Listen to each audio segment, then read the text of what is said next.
సామర్లకోటలో Vasavi clubs international ఆధ్వర్యంలో శుక్రవారం Vasavi Padmashri mega show కార్యక్రమం ఘనంగా జరిగింది. జిల్లా governor Manepalli Bangaraju, vice governor రత్నకుమారిల అధ్యక్షతన జరిగిన ఈ వేడుకల్లో ముఖ్య అతిథిగా పెద్దాపురం ఎమ్మెల్యే నిమ్మకాయల చినరాజప్ప పాల్గొన్నారు. ఈ సందర్భంగా ఎమ్మెల్యే రాజప్ప మాట్లాడుతూ సమాజాభివృద్ధికి ప్రతి ఒక్కరూ కృషి చేయాలని కోరారు. ఈ కార్యక్రమంలో వాసవి మహిళల నేతలు తదితరులు పాల్గొన్నారు. ఒక గ్రామీణ వాతావరణంలో ఈ రెండు పట్టణాలు ఉన్నాయి. గ్రామీణ వాతావరణం కాకుండా ఇలా పట్టణ వాతావరణం తీసుకురావాలి.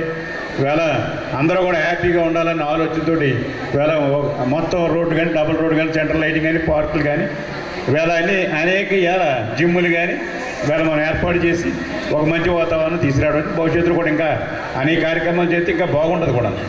అంచేత మీరందరూ కూడా, ఎందుకంటే జీవితంలో అందరూ కూడా ఇంట్లో ఉండటం కాదు, ఇవాళ సమాజంలో 10 మందికి ఉపయోగపడటం, మనం కూడా హ్యాపీగా ఉంటాం, మన పిల్లలు హ్యాపీగా ఉంటారు. ఎందుకంటే ఇవాళ ఎవరైతే ఇక్కడ మంచి వాతావరణం లేదో అంతే అందరూ కూడా బయటికి పోతారన్న ఆలోచనతో టౌన్కి పోతారు, హైదరాబాద్ పోతారు, కాకినాడ పోతారు, విజయవాడ పోతారన్న ఆలోచనలోకి వస్తున్నారు. అలా కాకుండా ఇదే మన పట్టణంగా తయారు చేసుకుంటే అందరూ కూడా ఫెసిలిటీస్ ఇస్తే ఇక్కడే మనకి ఉండే విధంగా అందుకే పార్కు ఫస్ట్ వస్తేనే మన మంచి పార్కు నేను నిర్మాణం చేసి జరిగింది. రోడ్లు డెవలప్ చేసి అన్నీ చేసి భూ వాల్యూలు కూడా బాగా పెరిగినాయి కూడా.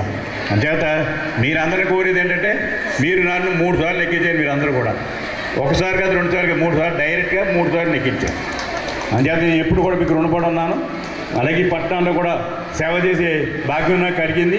ఈ 2 పట్టణాలు కూడా బాగా చేయడమే కాకుండా పెద్దాపురం నియోజకవర్గంలో అనేక కార్యక్రమాలు కూడా చేస్తాను. అన్ని కార్యక్రమాలు చేసినా ఒక మంచి కార్యక్రమం మళ్ళీ తలపెట్టినప్పుడు మీ ఇంటర్నేషనల్ గవర్నర్ గారు అలాగా 100 కోట్లతో ఎలా కార్యక్రమాలు చేయాలో నేను కూడా అలాగే తలపెట్టి ఎలా ఆరోగ్యాన్ని ప్రాధాన్యత ఇచ్చి వేళ డైరెక్ట్గా పైప్ లైన్ తోటి మంచినీళ్ళు తీసుకొస్తున్నాను. ఇదివరకు కూడా కాలువలో మురికి కాలువలతో వేళ వస్తే ఒక పెద్ద ప్రాజెక్ట్ తీసుకున్నాను. ఆ ప్రాజెక్టు 900 కోట్ల రూపాయలు అవుతుంది. ఏలేరు నుంచి నీరు డైరెక్ట్గా పెద్దాపురం సామర్లకోటకు వస్తుంది. అక్కడ నుంచి పైప్ లైన్ కూడా బాగు చేసి మంచి పైపు ప్రతి ఇంటికి కుళ ఇచ్చే విధంగా చర్యలు తీసుకోవడం.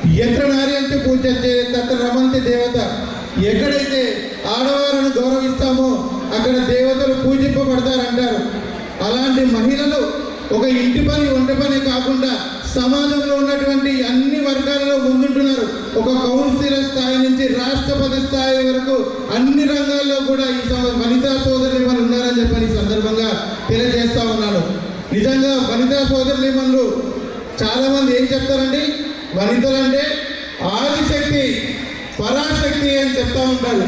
కానీ మీ అందరికంటే నాకు ఇంకొకటి ఏంటంటే మేధాశక్తి కూడా మరి మగవాళ్ళ కంటే వనితలకే ఎక్కువ ఉంటుందని చెప్పని సందర్భంగా తెలియజేస్తా ఉన్నాను. ఒక కుటుంబంలో సన్మార్గంలో తీసుకురావడానికి భర్తను, పిల్లల్ని, ఒక కుటుంబం చాలా సక్రమంగా ఉంది, చాలా ఉంది అంటే ఆ కుటుంబంలో వనితే కారణం అని చెప్పని సందర్భంగా తెలియజేస్తాను.